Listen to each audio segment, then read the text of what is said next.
Assalamualaikum warahmatullahi wabarakatuh, sahabat rekanku. Di pagi hari ini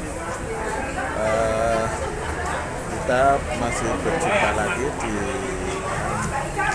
masjid kampus Jiditiro dalam rangka pertemuan rutin IKPP, pengajian untuk mempertahankan keutuhan pensiunan UI dengan agenda rutin, yaitu menambah keimanan setiap bulannya. Dan insya Allah nanti akan diselingi juga dari beberapa informasi dari tahun ke tahun, tentunya ada outbank dan MCU dan semuanya sudah dilaksanakan, tinggal kita tunggu. Nanti ada pengumuman rekreasi juga selalu disampaikan. Ini menjadi kebahagiaan bagi teman-teman yang belum pernah gabung. Silahkan gabung di dalam keluarga IKPP UI.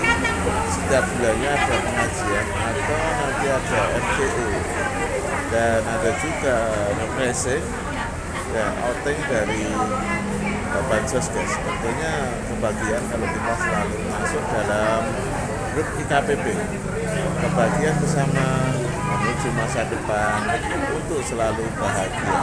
Amin. Alhamdulillah, pagi hari ini Bapak Ibu sekalian, pengajian rutin pensiunan UI atau warga IKPP ini. Sebelum pengajian biasanya kita tunggu, dan kebetulan ini ada penjual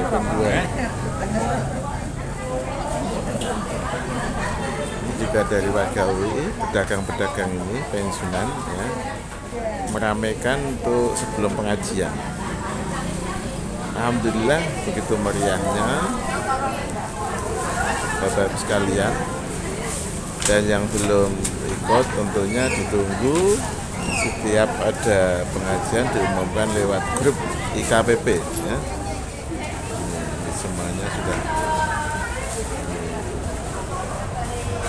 ibu-ibu ini sehat.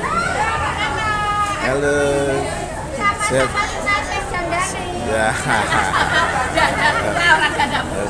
Ini ya, gitu. Ini tua-tua tetapi menjadi gembira karena ketemu. Salam sehat semuanya. Alhamdulillah, ini ada anggota baru juga, Bu Mujiman, bisa bergabung. Alhamdulillah, di hari-hari ini menjadi kebahagiaan kita bersama. Semoga yang lain yang belum sempat gabung silahkan ditunggu gabungnya.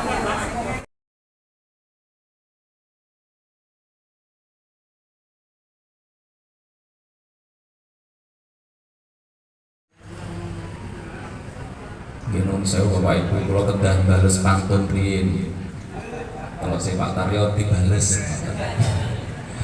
1 tambah 1 2. Loh, kok mboten kompak? 1 tambah 1 2. Cakep. 2 tambah 2 4. Cakep. Ibu Bapak, bagaimana kabarnya?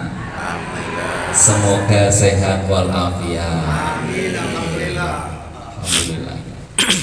Oh, terus saya kulo dikengken tausiah nih Bapak Ibu. Padahal tausiah itu adalah sesuatu yang diucapkan oleh orang yang punya wasiat. Terus asal katanya itu tausiah itu sama kata dasarnya sama dengan wasiat. Terus itu adalah wasiat. Biasa nih orang kalau menyampaikan wasiat berarti dia mau Oke.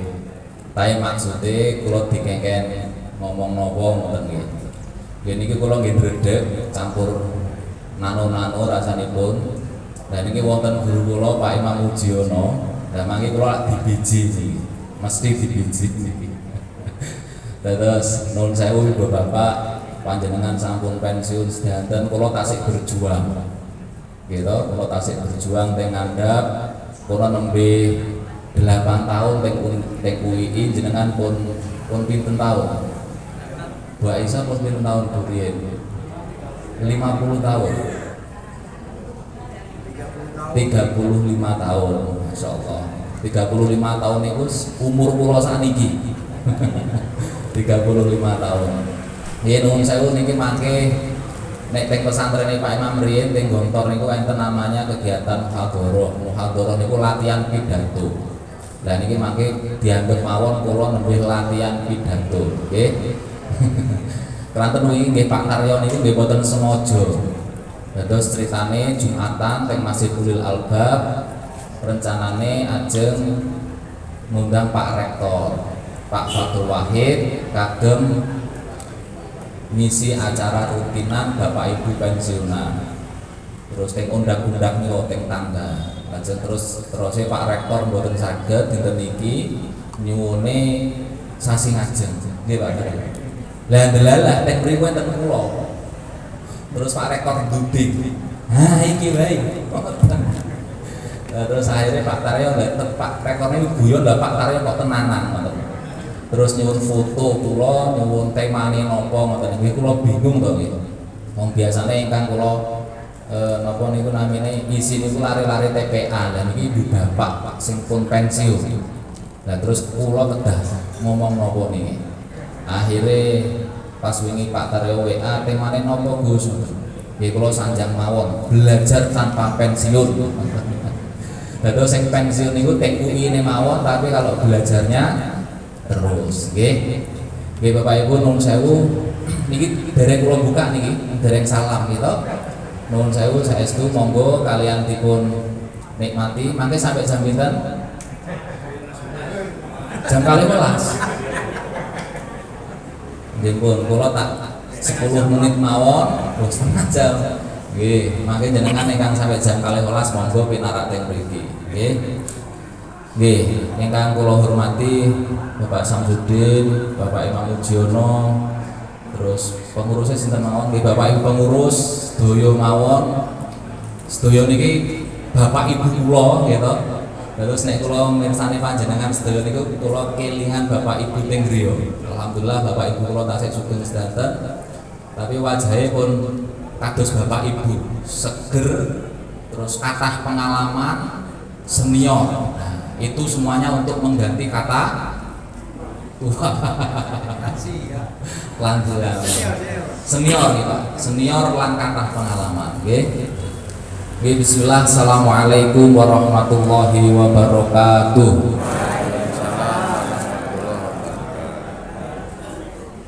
Assalamualaikum warahmatullahi wabarakatuh. Waalaikumsalam warahmatullahi wabarakatuh. Ya alhamdulillah. Jawab salam niku hukumnya napa Bapak Ibu? Wajib. Wajib. Salam niku maksudnya napa? Mendoakan. Saling mendoakan. Saestu. Kalimat pundi ingkang saling mendoakan? Niku kula tak rada nyedak jenengan napa-napa nggih? Nggih. Kalimat pundi ingkang saling mendoakan dari assalamualaikum warahmatullahi wabarakatuh. Kalimat pundi? Semua. Nggih. Cobi nggih dibedah nggih. Assalamualaikum warahmatullahi wabarakatuh. Itu ada berapa kata penting Bapak Ibu? 3 nggih. Pertama assalamualaikum, kedua rahmatullahi, ketiga barokatuh. Dados nek awake dhewe bedah kalimat assalamualaikum warahmatullahi ini ada komitmen di antara orang yang mengucapkan salam dan orang yang menjawab salam untuk saling menjaga keselamatan. Nggih. Cobi niki. Assalamualaikum niku benten kalian rahmatullahi lan wabarakatuh. Kalau assalamualaikum itu tidak disandarkan langsung kepada Allah, tetapi kalau rahmatullahi lan barakatuhu itu disandarkan kepada Allah. Niki wonten maksudnya. Kenapa tidak langsung disandarkan kepada Allah? Karena assalamualaikum itu butuh peran dari manusia yang mengucap dan menjawab salam. Terus nek pun assalamualaikum di antara kita, orang yang mengucap dan menjawab salam sudah saling menjaga keselamatan, maka rahmatullahi lan barokatuhu itu akan hadir di tengah-tengah hidup kita.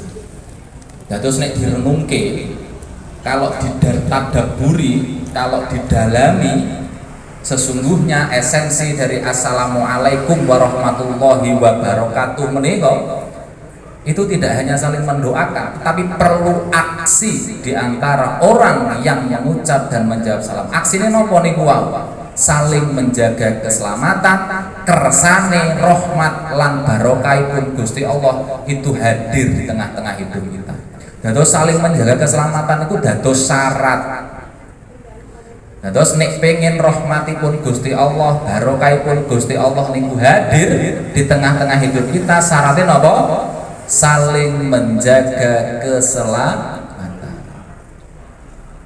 Keselamatan napa mawon kinten-kinten Bapak Ibu? Setidak-tidaknya keselamatan 3 hal. Nggih. Yang pertama adalah saling menjaga keselamatan napa? Jiwa kita. Jadi kula mboten kinten nek pun assalamualaikum kok nyubit panjenengan. Karena saya menjamin keselamatan jiwane panjenengan. Saya meskipun di sini paling muda, paling muda nggih. Kula nggih mboten ajri, kula mboten wedi ngoten. Bahwa jenengan akan ngeroyok saya mboten. Kranten jenengan pun waalaikumsalam. Terus yang pertama adalah saling menjaga keselamatan jiwa. Yang kedua saling menjaga keselamatan harta benda. Nggih. Kula mau parkir teng mriku. Soale penuh to niki. Tapi kula mboten wedi meskipun parkir teng mriku. Kranten insyaallah di antara kita dan lingkungan sekitar kita ini sudah assalamualaikum dan waalaikumsalam. Harta kita sudah saling terjaga. Dan yang terakhir adalah saling menjaga keselamatan martabat di antara kita. Dados tidak hanya jiwanya tetapi juga martabatnya. Sudah pasti orang yang saling menjawab dan mengucap salam tidak akan menyakiti, tidak akan merendahkan, tidak akan menyombongkan diri, tidak akan meniadakan. Dados nek pemimpin awake dhewe nika assalamualaikum tenanan teng rakyate, korupsi tidak mungkin ada, gitu. Tidak sampai kemarin ada penjarahan, tidak mungkin kemarin ada pembakaran di mana-mana. Nek assalamualaikumnya serius, tidak hanya di lisan. Terus saling menjaga keselamatan rakyatnya, begitu juga rakyatnya waalaikumsalam menjaga keselamatan pemimpinnya. Nah tapi kanten korupsi nggih pripun melih gitu. Berarti assalamualaikumnya boten tenanan. Sehingga karena tidak serius, rahmat lan barokahipun Gusti Allah tidak hadir. Kasih sayang Allah enggak hadir, barokahnya Gusti Allah enggak hadir begitu. Nah, kalau kemudian negara kita niki semoga segera baldatun thayyibatun wa rabbun ghafur, salah satu syaratnya gini wau. Di antara kita, di antara pemimpin dan rakyatnya, di antara ulama dan umatnya, di antara umarok dan rakyatnya itu saling menjaga keselamatan harta, benda, jiwa dan martabat. Insya Allah rahmatipun Gusti Allah lan barokahipun Gusti Allah itu akan hadir. Rahmatipun apa? Kasih sayang, gitu? Kasih sayang. Allah niku hadir di tengah-tengah kita itu dengan 3 eksistensi toh. Yang pertama sebagai Rabbun, yang kedua sebagai Malikun, yang ketiga sebagai Ilahun. Nah, eksistensi Allah sebagai Rabbun itu napa? Ditunjukkan dengan kita seringkali dikasih nikmat yang tidak terkira dan tidak pernah kita sangka-sangka. Banyak atau napa saudara-saudara kita, bapak ibu saya nganggap bapak ibu senior di UI ini bapak ibu saya. Itu yang pensiunnya mboten kados jenengan lak kathah to. Gitu? Dipensiunkan oleh Allah lak kathah to. Nggih. Kula nggak ada bapak niku, Bapak AF Junaidi misalnya. Itu tahun ini Allah sudah lebih sayang sehingga dipensiunkan dulu. Nah niku tasik eling kula Pak Jun niku. Terus tahun depan pensiun, sekarang oleh Allah dipensiunkan dulu tahun ini. Nah Bapak Ibu, alhamdulillah bersyukur yang hadir di sini Allah memberikan kenikmatan sehat lahir dan batin sehingga tasik panjang usia. Mudah-mudahan kalau kita tadi itu saling menjaga keselamatan di antara kita, kasih sayang Allah, barokah Gusti Allah saged mewarnai hidup Bapak Ibu semua. Nek barokah umure, barokah usianya, insya Allah kebaikan-kebaikan itu mudah untuk kita lakukan Bapak Ibu. Keranten kula nek ngaji-ngaji gitu. Ngaji teng Pak Imam, teng Pak Mulofar, terus ngobrol kali Pak Darmaji, waktu disebutkan kali Pak Darmaji. Keranten nek teng kula saking prodi PAI Bapak Ibu, niku ruang dosen ini niku mboten disekat-sekat. Dados ruang dosen ini niku bareng-bareng satu meja niku untuk bersama-sama. Terus bendinten kalau kali Pak Imam niku setiap hari Rabu sakniki. Nek riyen jadwale Pak Imam niku tiap hari Selasa. Kula sampai niku nggih ngobrol ngoten niku. Kula kalih rencang-rencang sing tasik nem-nem pun dianggap anake dhewe. Pak Imam niku nek teng prodi niku mboten nampung tangan kosong. Minimal niku nek wingi terakhir beto kates. Niku Pak Imam nek Pak Darmaji leres Pak. Combro niku mboten namung didamel piknik, teng prodi niku beto niku combro gorengan minimal bakwan kali tempe goreng niku pasti niku. Alhamdulillah niku berarti yuswane Pak Imam, Pak Darmaji lan panjenengan sedaya niku berkah. Berkah niku artine ziyadatul khair, tambahnya kebaikan. Terus setiap hari niku padahal rezekine pancet nggih. Tapi ada aja yang kemudian bisa kita lakukan untuk menambah kebaikan hidup kita. Niku alhamdulillah. Bapak Ibu yang saya hormati, pun pinten menit niki. Kula ndrodos niki saestu padahal kipase pun muter-muter niki. Soalnya mboten biasa. Biasane nggih nek kali Bapak Ibu teng masjid kampung lek panjenengan kan ini pun pengalaman sedaya niki paling dom biji kula niki. Oke, alhamdulillah Bapak Ibu, marilah kita sama-sama meningkatkan kualitas syukur kita kepada Allah Subhanahu wa taala. Oke. Sepindah nih wow alasannya kenapa kita harus bersyukur, Allah masih menganugerahkan sehat. Tidak hanya sehat lahiriah Bapak Ibu, tetapi sehat batiniah. Gitu, sehat batiniah niki penting. Kadang-kadang awake dhewe niku peduli terhadap kesehatan lahiriah tetapi mengabaikan kesehatan batiniah kita.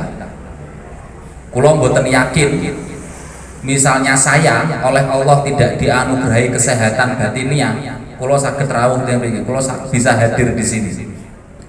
Saya tidak yakin kalau Allah tidak menganugerahkan kesehatan lahiriah, saya juga bisa hadir di sini. Karena pasti Bapak Ibu, kalau pensiunan jumlahnya lah kathah nggih punan nggih. Nggih. Tapi Bapak Ibu yang oleh Allah ditakdirkan punya kesehatan lahir lan batin, niku semangat hadir kajian setiap bulan ini. Mungkin ada di antara saudara-saudara kita atau Bapak Ibu yang lain batinnya niku sehat, cek kepingine hadir, cek niku napa nggih? Kula niku saking Jawa Timur Bapak Ibu. Nah, terus ngapunten nek menawi mangke wonten kata-kata ingkang rada kasar nggih. Benten kalih Pak Imam ini Jawa Timure Ponorogo. Nah, kula Jember. Dados Surabaya tasik ngetan mulih. Surabaya mawon pun kasar, napa mulih wetane Surabaya. Nggih. Dados mungkin ada di antara kita, di antara saudara-saudara kita, teman-teman kita, Bapak Ibu yang lain secara batin itu sehat, cek kepingine hadir bareng-bareng bersama kita teng mriki. Tapi ndelalah napa mulih niki? Nggih pokoke ndelalah nggih. Gusti Allah memberikan ujian, cobaan, flu, terus napa mulih asam urat, napa mulih terus vertigo, macam-macam ngoten niku. sehingga menghalangi langkahnya untuk bisa hadir bersama kita. Sebaliknya mungkin ada di antara bapak ibu atau saudara-saudara kita yang lain secara lahiriah niku sehat, tetapi nuwun sewu ngapunten, secara batiniah niku kadang-kadang enten rasa aras-arasen ngoten nggih, enten rasa tak ndelok TV wae misalnya begitu ya. Nah, sehingga menyebabkan itu juga jadi penghalang untuk hadir di majelis ini. Nah, maka kita bersyukur Allah mentakdirkan kita, memberikan jalan kepada kita melalui kenikmatan sehat lahir dan batin, sehingga kita bisa bermuajahah silaturahim gitu. Terus Pak Imam mau bisik-bisik teng kula, salah satu hiburan bapak-bapak lan ibu-ibu niku nek kepanggih rencange. Nah, dados acara intine niku jane nggih ngobrol niku wau. Niku acara intine. Ngobrol niku acara intine niku. Kranten dengan begitu Bapak Ibu, niku pikiran-pikiran yang semrawut niku ical gitu. Hilang niku. Urusan-urusan yang rumit itu hilang karena ketemu teman, bernostalgia, terus ngobrol, rasan-rasan mboten nggih, nek rasan-rasan mboten nggih.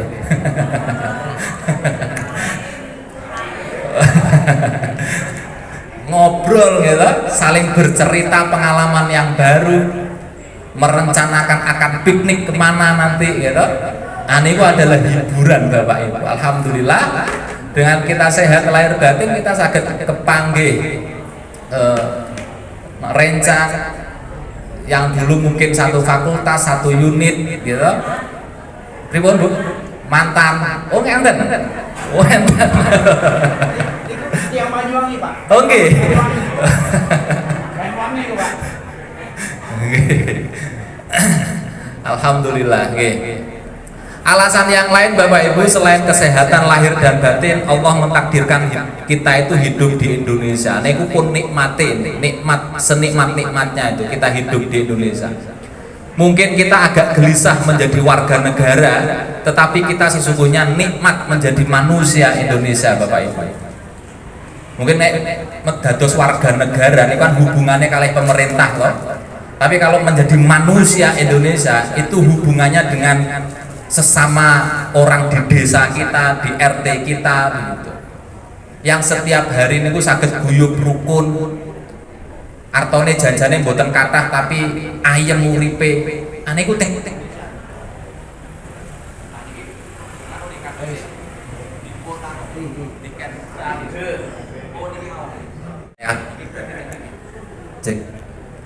Cek. Nggih. Dados pindah malih selain kesehatan lahir dan batin, Allah mentakdirkan kita hidup di Indonesia niku nikmat yang luar biasa Bapak Ibu. Sejenak barangkali kita bisa merenungkan bagaimana andai kata kita oleh Allah ditakdirkan lahir, tumbuh, berkembang dan dewasa sampai pensiun di Palestina. Nah, mungkin tidak sampai pensiun, gitu. Di usia nek kula mboten akademik sing mriku pira mboten? Mboten.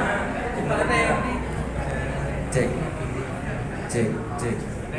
Niki saged. Materinya. Napa-napa ngeten iki kan kranten awake dhewe menungso to nggih. Pasti ada salah-salahnya, pasti ada trouble-troublenya dikit. Mboten napa-napa nggih.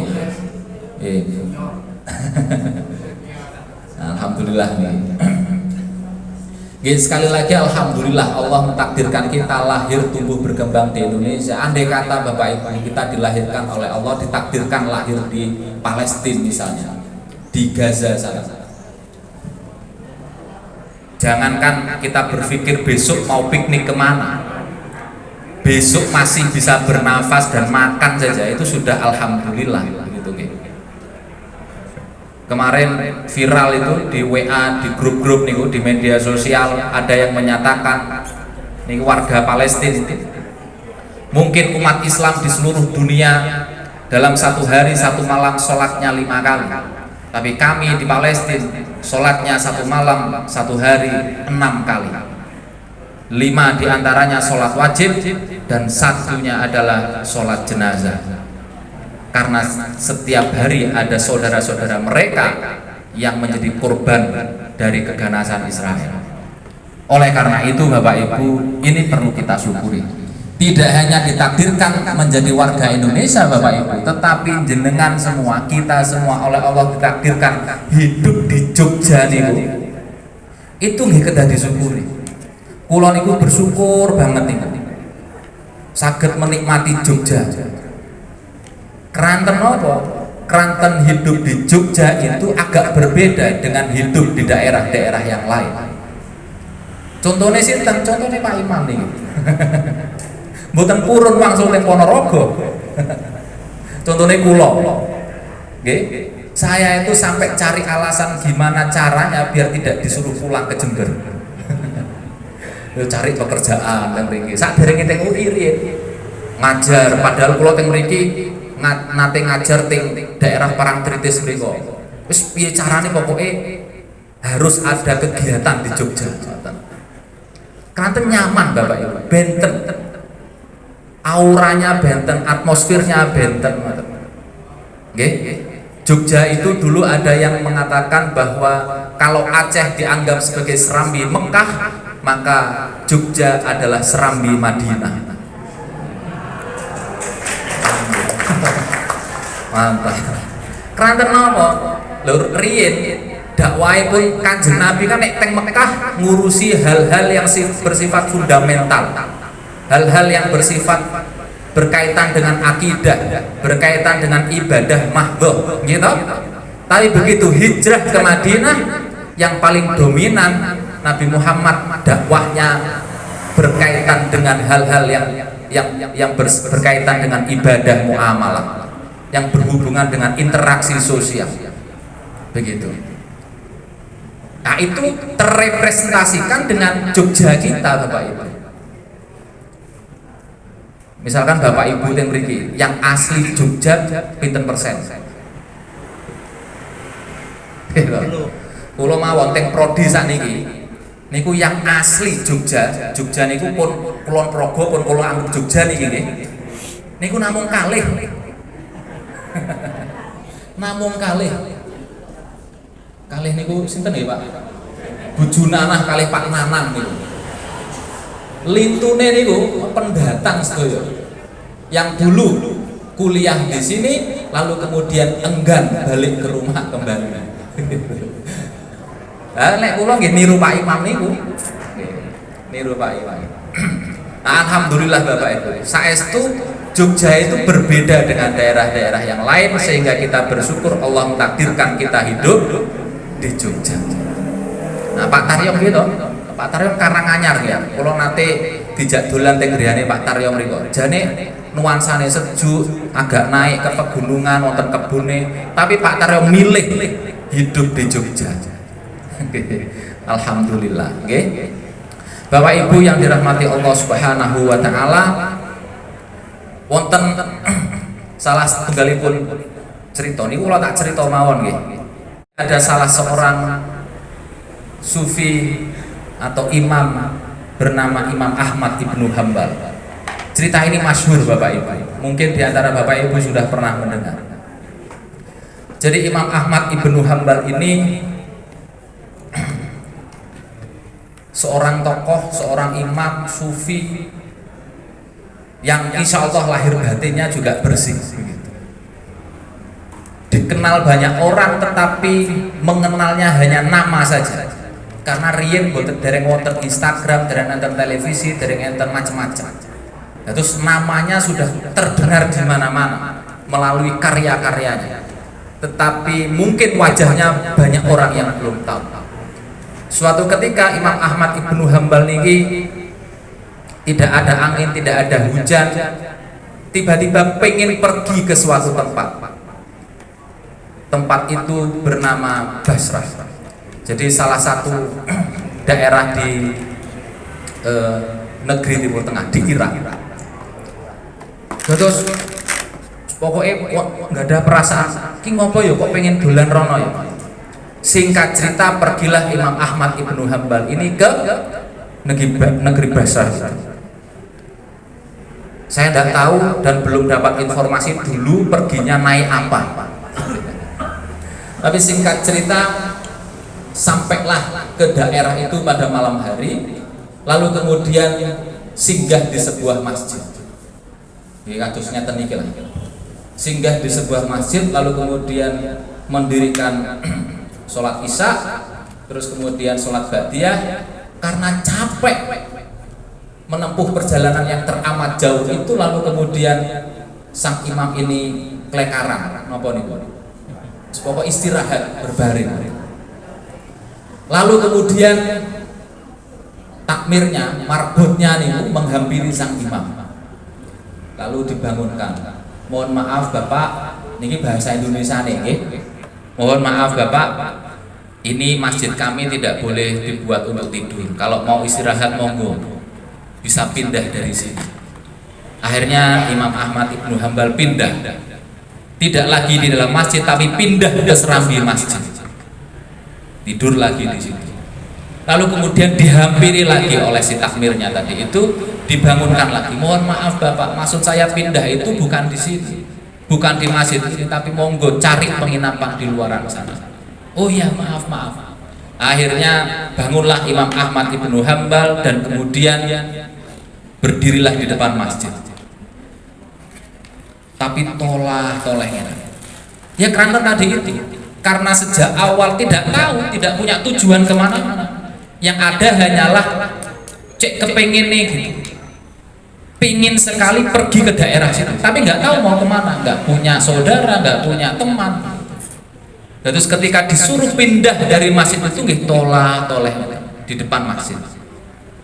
Lalu kemudian agak jauh dari masjid itu di seberang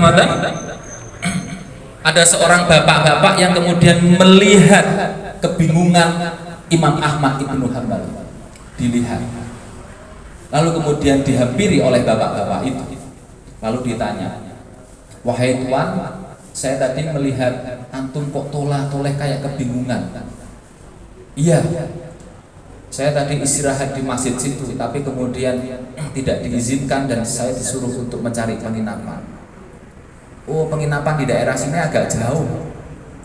Mari singgah saja di rumah saya."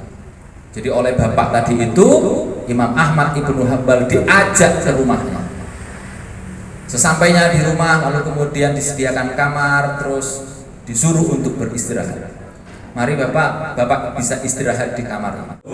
Di waktu fajar itu, sang imam kemudian terbangun, lalu kemudian ke kamar kecil. Lalu kemudian buang hajat, terus wudhu, sekembalinya dari kamar kecil menuju ke kamarnya tadi itu, berhenti di tengah jalan. Kenapa berhenti? Karena melihat si tuan rumah tadi itu, bapak tadi itu sedang nguleni ngaduk-ngaduk roti. Ngaduk-ngaduk roti. Tapi ada yang membuat sang imam tertarik dengan setiap adukan bapak tadi. Apa itu? Jadi setiap bapak itu mengaduk roti ini, nun sewu, bibirnya itu umi-umi.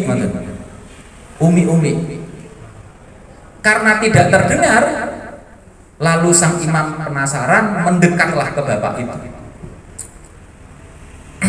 "Wahai bapak, ya tuan, begitu sudah bangun, sudah tadi saya ke kamar mandi. Bapak sedang ngapain?" Begitu. "Saya sedang buat roti ini." "Sedang buat roti. Sudah sejak lama bapak buat roti?" "Lama sekali." "Sejak kapan?" "Lama sekali." Lalu kemudian sang imam bertanya, "Mohon maaf bapak, dari kejauhan tadi saya perhatikan ada hal yang menarik yang bapak lakukan. Ketika bapak ngadu itu kok, mohon maaf, bibir bapak kok seperti mengucapkan sesuatu tapi saya tidak bisa mendengarnya." Begitu. "Apa gerangan yang bapak ucapkan?" Lalu kemudian si bapak itu tadi menjawab, "Oh iya, saya tadi itu mengucapkan lafal istighfar." Terus Astagfirullahaladzim, gitu. "Oh begitu." "Iya. Alhamdulillah Setiap saya melakukan aktivitas apapun selalu saya iringi dengan istighfar, kata bapak tadi. Astagfirullahaladzim. Oh gitu. Lalu apa yang bapak dapatkan? Apa yang bapak rasakan dengan selalu mengiringi istighfar di setiap aktivitas bapak? Lalu bapak tadi menjawab, alhamdulillah, dengan selalu saya mengiringi aktivitas saya dengan istighfar, Allah mengabulkan seluruh hajat saya kecuali satu. Allah mengabulkan seluruh hajat saya kecuali satu. Lalu sang imam penasaran lagi, apa yang satu itu bapak? Lalu bapak tadi menjawab, saya kepingin sekali bertemu dengan seorang imam yang bernama Imam Ahmad Ibnu Hanbal. Langsung gemetar sang imam itu, lalu kemudian menyampaikan di depan bapak tadi, wahai bapak, detik ini, waktu ini Allah telah mengabulkan seluruh hajat bapak. Sayalah orang yang bernama Imam Ahmad Ibnu Hanbal. Dipeluk bapak itu. Alhamdulillah. Dari cerita itu tadi, istighfar atau zikrullah itu tadi, pada akhirnya bisa membersihkan hati kita. Dengan kondisi hati kita yang bersih, diri kita yang bersih, Allah dengan sangat mudah mengabulkan seluruh hajat-hajat kita. Nah, ini efek zikir itu kalau basisnya cerita bapak. Nah, mudah-mudahan kita bisa meniru apa yang dilakukan oleh si penjual roti tadi itu, bahwa hidup kita itu penuh salah dan dosa, sehingga setiap saat kita selalu beristighfar untuk mengingat Allah Maha segala-galanya, Allah Maha Pengampun, Allah sebagai Rabbun, Allah sebagai Malikun, dan Allah sebagai Ilah. Tapi ternyata Bapak Ibu, dalam hal yang dilakukan oleh dua orang dosen, satu dari Universitas Negeri Yogyakarta dan satunya dari Universitas 11 Maret Surakarta, UNS kali UN-nya kolek nih, melakukan penelitian terhadap dampak terapi zikir kepada para lansia di salah satu panti lansia yang ada di Surakarta.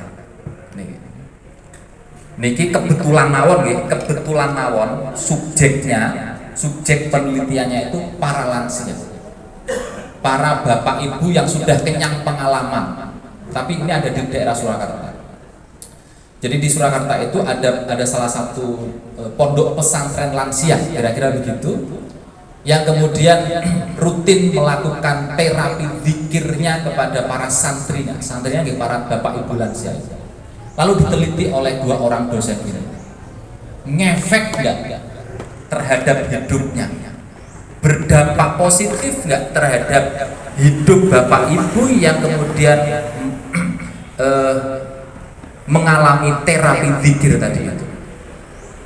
Kenapa kok dilakukan terapi zikir itu? Karena di panti itu melihat bahwa para santrinya itu, para lansia yang ada di situ itu mengalami tingkat kecemasan yang beragam.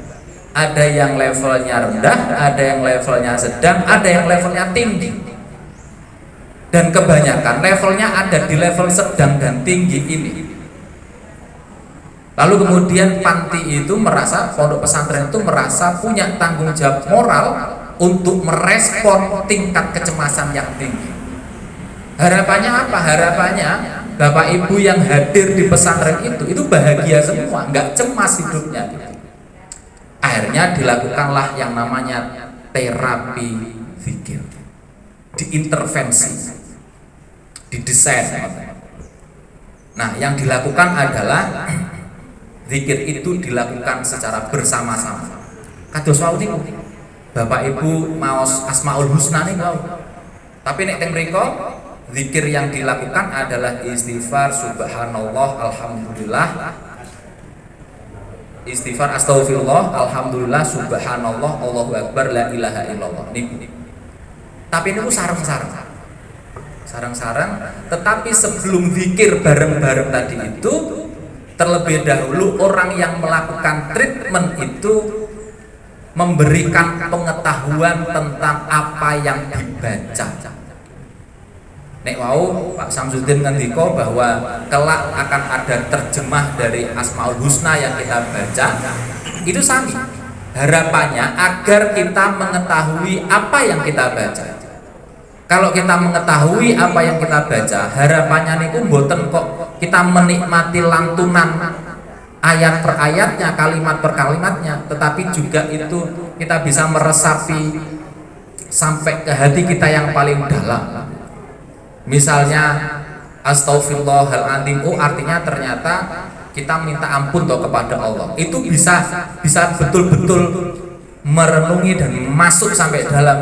Betul-betul dengan kita berzikir astaghfirullahaladzim itu, di sini ada kesadaran, oh iya dosaku akeh, kesalahanku banyak, sehingga dengan beristighfar mudah-mudahan Allah mengampuni dosa. Nah, kalau paham begitu. Nah, terus treatment yang pertama yang dilakukan adalah memberikan pengetahuan tentang makna, maksud, tujuan dari bacaan yang akan diucapkan kepada para bapak ibu lansia itu. Setelah semuanya paham apa maksud dari istighfar, ada apa maksud dari alhamdulillah, apa maksud dari subhanallah, apa maksud dari Allahu akbar, la ilaha illallah, baru kemudian bapak ibu diajak bersama-sama melantunkan zikir itu rutin. Lalu kemudian para peneliti tadi itu melakukan observasi, termasuk bertanya. Setelah ini dilakukan berkali-kali, gitu, kemudian melakukan observasi dan bertanya kepada bapak ibu yang diterapi. Ada sebagian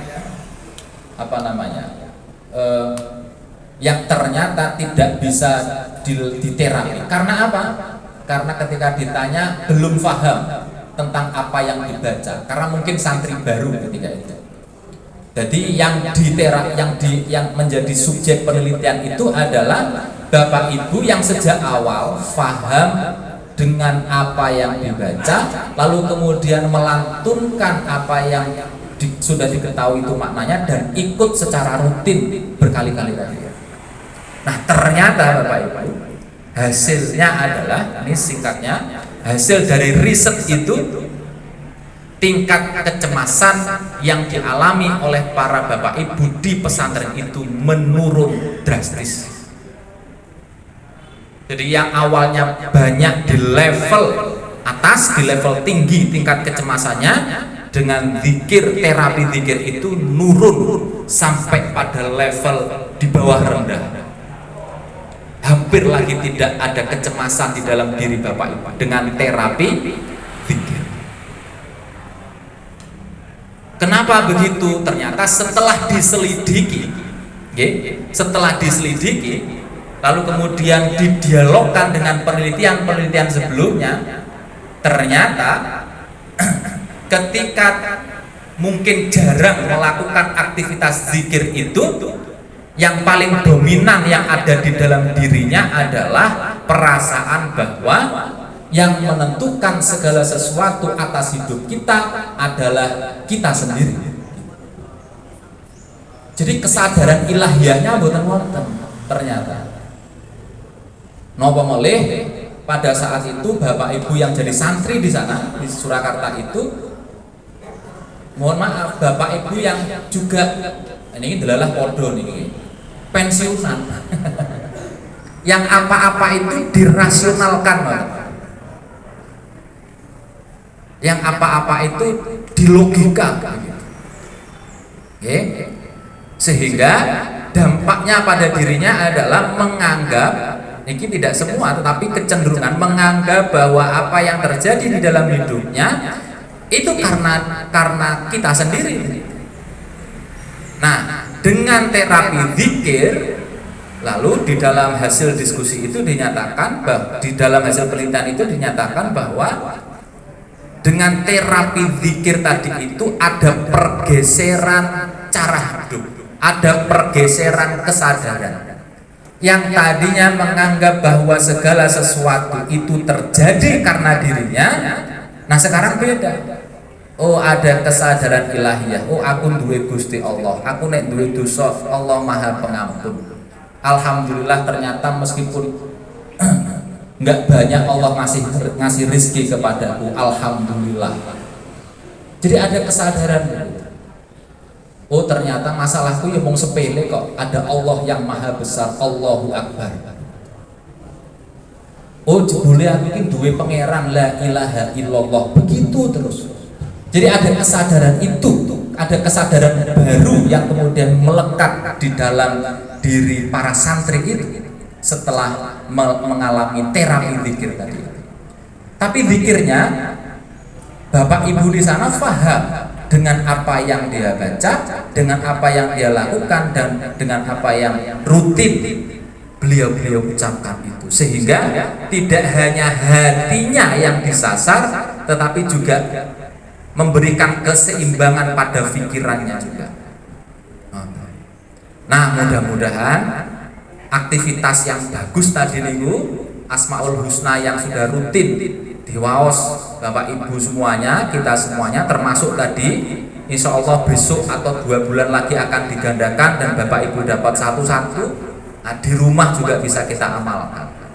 Dengan begitu mudah-mudahan kita semakin mudah menjalani hidup ini, kita semakin ringan menjalani hidup ini, dan mudah-mudahan Allah selalu meridhoi segala hajat-hajat kita. Amin amin ya robbal. Katusnya pun cekap nggih. Nggih. Soalnya pun enten sing terkelak-keluk ngeten. Karena makan itu Bapak Ibu kalau kekenyangan kan juga nggak bagus toh. Nggih. Lah niki pun dianggap cekap, mudah-mudahan kalau ada yang baik bisa menambah bekal hidup kita. Nek wonten ingkang boten cocok, nah besok-besok kita bisa diskusi dan bertemu kembali. Amin amin ya robbal alamin. Mohon maaf Bapak Ibu apabila ada kekurangan, kehilafan dari tutur kata saya, dari sikap saya. Mohon lahir batin